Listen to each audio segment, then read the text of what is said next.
Hi guys, કેમ છો બધા? સો આજે એક થોડુંક ડિસ્કશન નાનું લઈને આવ્યા છે.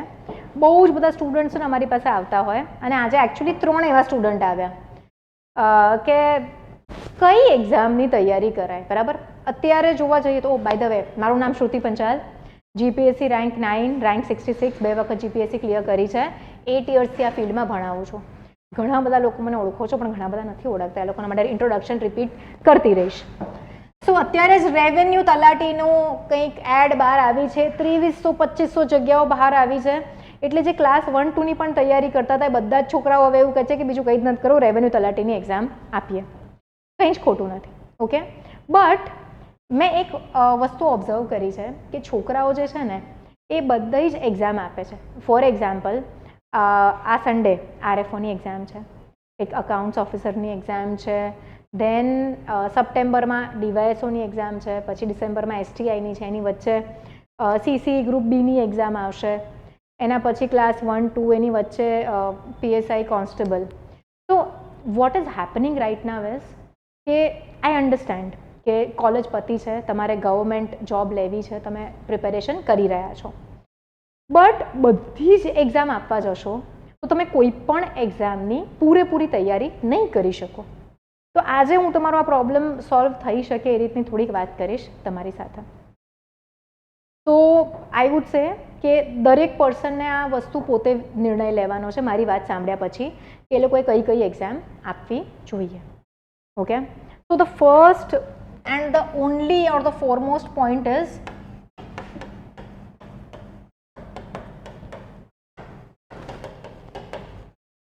તમારી economic condition.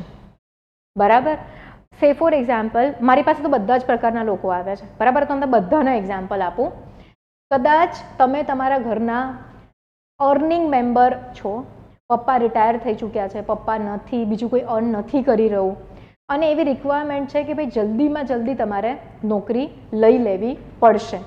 Then I would સે સૌથી ઇઝીમાં ઇઝી એક્ઝામ હોય ને ક્લાસ 3 વાળી, એ આપીને ફટાફટ જોબ અથવા એક સીટ કન્ફર્મ કરી લો તમારી, સો દેટ તમારી પાસે ઇન્કમ આવતી જાય.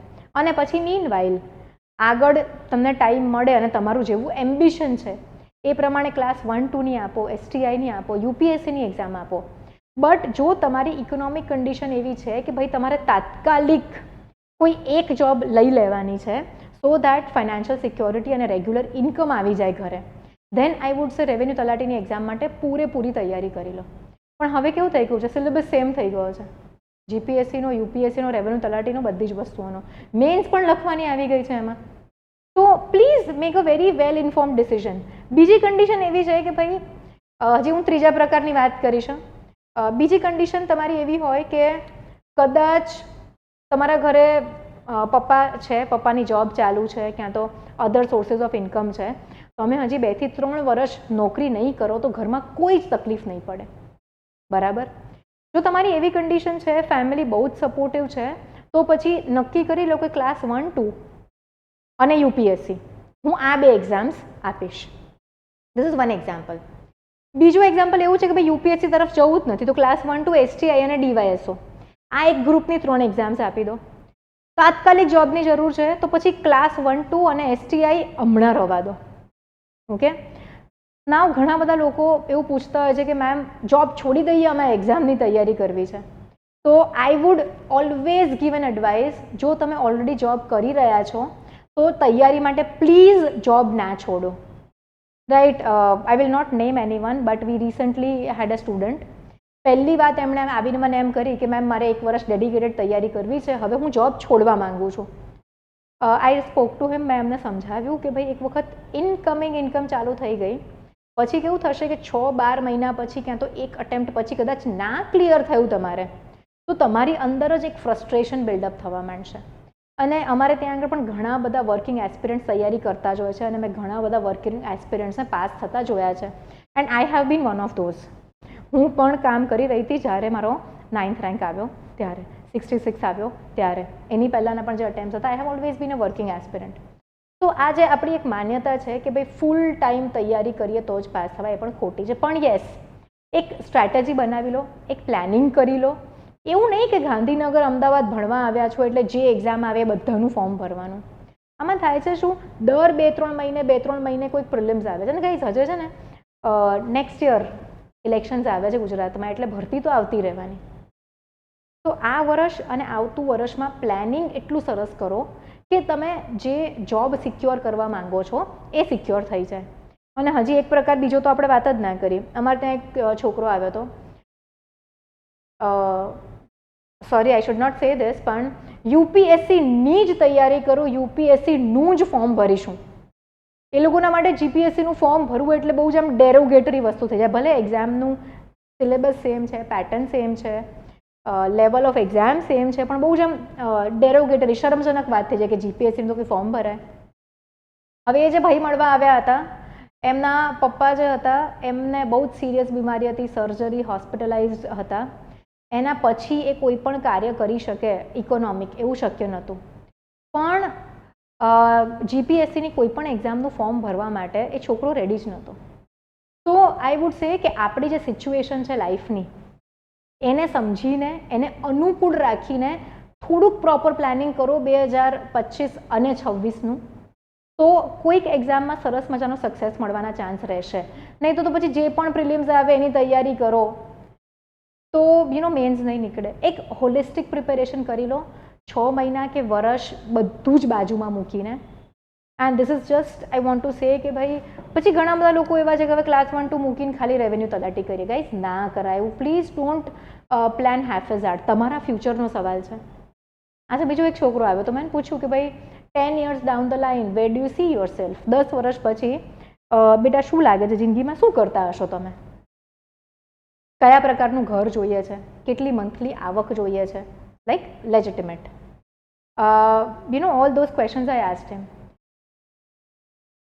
એમના ફાધર પણ સાથે આવ્યા હતા. ફાધર જે છે I think he is still working, તો એ છોકરો નાનો હતો તો એને સપોર્ટ પણ કરશે. તો જો તમે આવી કન્ડિશનમાં છો તો આઈ વુડ સે યુપીએસસી, જીપીએસસી ક્યાં તો જીપીએસસી, એસટીઆઈ, ડીવાયએસઓ આ રૂટ ચૂઝ કરી લો. અને મતલબ 1.5 વર્ષ લિટરલી બેસી જ જાઓ કે ભાઈ મારે આ એક્ઝામ ક્લિયર કરવાની છે. જો તમે રાઇટ ગાઈડન્સમાં, રાઇટ એફર્ટ સાથે, રાઇટ મહેનત કરી રહ્યા છો જેટલી જોઈએ એટલી, બરાબર? રાઇટ ગાઈડન્સ એન્ડ રાઇટ મહેનત એટલે શું? એનસીઆરટીમાંથી ક્વેશ્ચન્સ આવે છે. આપણે હવે it is very well proven કે એનસીઆરટીમાંથી જ ક્વેશ્ચન્સ આવે છે. તો ભાઈ તમે એનસીઆરટી બેઝડ રીડિંગ કરો, રાઇટ રેફરન્સ બુક્સ રીડ કરો, પીવાયક્યુની, એમસીક્યુની પ્રેક્ટિસ ચાલુ ને ચાલુ રાખો, રાઈટ? રોજ જે ન્યૂઝપેપર રીડ કરો. ડોન્ટ ગેટ કેરીડ અવે કે હું મંથલી કરંટ અફેર્સ વાંચી લઈશ, કે આ બુકે ક્લેમ કર્યું છે કે મારામાંથી આટલા પ્રશ્ન પૂછાયા, આ એકેડમીએ ક્લેમ કર્યું છે અમારી નોટ્સમાંથી આટલા પ્રશ્ન પૂછાયા. અને બીજું એક બહુ જ વધુ ચેતવા જેવી વાત કે અત્યારે રિઝલ્ટ આવે ને એટલે બધી જ ઇન્સ્ટિટ્યુશન્સ એક જ એડ કરશે, આ અમારે ત્યાં ભણ્યા હતા, આ અમારે ત્યાં ભણ્યા હતા. અને તમે જોશો ને તો ટોપ 5 લોકો તો છે ને બધી જ ઇન્સ્ટિટ્યૂટમાં ભણેલા હોય છે. ના મને નથી સમજાતું આવું કેવી રીતે થાય, but there is something fishy. So don't go by all these stupid things કે ઇન્સ્ટિટ્યૂટ ક્લેમ કરે છે. જો એ એસ્પિરન્ટ જે પાસ થઈ રહ્યું છે એ તમને એમ કહે છે કે ભાઈ મને અહીંયાથી ફાયદો થયો, મેં અહીંયાથી આ વાંચ્યું, અહીંયાથી આ ગાઈડન્સ મળ્યું, તો જ એને બિલીવ કરો. This is what I would સે personally. Don't go for even videos. Personal advice જ્યારે તમને મળે છે ત્યારે જ તમે એક આ આગ્રહ રાખો. અધરવાઇઝ તમે જાતે પણ પ્રિપેરેશન કરી જ શકો છો, બરાબર? પીવાયક્યુ એનાલાઇઝ કરવાના છે, એનસીઆરટીઝ વાંચવાની છે, some subject standard reference book વાંચવાની છે, પ્રેક્ટિસ કરવાની છે. Don't get misleaded by your peers. તમારા જે ભાઈબંધો છે કે લાઇબ્રેરીમાં જાઓ છો, બધા તલાટીનું ફોર્મ ભરે છે, આપણે પણ ભરીએ છીએ. Don't do that. તમે તમારો એક પોતાનો પ્લાન બનાવો, નક્કી કરો કે આ વર્ષે હું 2 એક્ઝામ કે મેક્સિમમ 3 એક્ઝામ આપીશ. એક જ ગ્રુપની કે એક જ સિલેબસ, એક જ પેટર્ન ટાઈપની હોવી જોઈએ, સિમિલર હોવી જોઈએ, બરાબર છે? બીજી વસ્તુ, વિડીયોનો સાર આપણે કરી રહ્યા છે અત્યારે કે લુક્રેટિવ એડવર્ટિઝમેન્ટ્સ, અમારામાંથી આટલું પૂછાયું, અમારે ત્યાંથી આટલા લોકો પાસ થયા. Don't fall four it. Okay? I would સે કે ભાઈ જ્યાં મન બેસે ને એવું ટ્રાય કરો. If you are actually looking for a કોચિંગની જરૂર હોતી નથી, સેલ્ફ પ્રિપેરેશન કરી શકાય. મેં 4 વર્ષ સેલ્ફ પ્રિપેરેશન કરી છે. Don't get influenced, don't take rash decisions. અને જે ખાલી યુપીએસસીનું ફોર્મ ભરે છે અને જીપીએસસી ક્લાસ 1-2નું ફોર્મ નથી ભરતા, એ બધા જ સ્ટુડન્ટ્સને રિક્વેસ્ટ, ક્લાસ 1-2નું ફોર્મ ભરો. Being a deputy collector and preparing is better than being an aspirant for 4 or 5 years. Okay. Also જ્યારે પણ વિદ્યાર્થી રેન્ક લઈને આવે છે ને, 99% જે છે એ એની મહેનતનું રિઝલ્ટ છે. તમે આ વખતે જોશો તો રેન્ક 2, રેન્ક 4 ઘણા બધા રેન્ક્સ આપણા ગુજરાતમાંથી આવ્યા છે. 4થો 5મો અટેમ્પ્ટ હોય છે આ લોકોનો. તો તમે વિચાર કરો જીવનના કેટલા વર્ષો એમણે આપ્યા આ તૈયારીને. ઇવન મારો 4th અટેમ્પ્ટે 9th રેન્ક આવ્યો હતો જીપીએસસીમાં. તો બસ આટલી જ વસ્તુ યાદ રાખો કે ધીસ એક્ઝામ જે તમે આપી રહ્યા છો, it is not a short term thing. Long term planning કરો એના માટે. એક ગોલ મગજથી ફિક્સ કરી દો, right? So this is all what I wanted to talk about today, nothing else. If you want some advice or તમારે કંઈ કામ છે તો 7011902060 પર you can reach us out. Reach us આઉટમાં અત્યારે નિધિ મેમ ગયા છે ઘરે, and I am not finding time to pick up the phone calls, કારણ કે લેક્ચર્સ હોય છે અને ફોન નથી ઉપડતા એટલે વોકિન્સ બી આવી જાય છે. તો અમને એક વોટ્સએપ કરીને વોટ્સએપ કરજો. અમે જો ફોન ના ઉપાડીએ તો આ જ નંબર પર વોટ્સએપ તમે કરી શકો છો. Thank you very much. જો તમને પણ આજે જે આપણે ચર્ચા કરી એ પ્રકારના પ્રશ્નો હોય મગજમાં તો કમેન્ટ બોક્સમાં મૂકશો. આપણે એ પ્રશ્નોની ઉપર પણ નાની મોટી ચર્ચા કરીશું. અને working aspirants, please don't leave your job. જોબની અરાઉન્ડ વર્ક કરવાનું એક શેડ્યુલ બનાવી લો, ટાઈમ ટેબલ બનાવી લો અને મંડી પડો. ઓકે, ચલો bye bye guys, take care, C you. મળીએ ફટાફટ. ટોપિક કહો મને, નેક્સ્ટ વિડીયો કયા ટોપિક પર કરવો છે. બાય.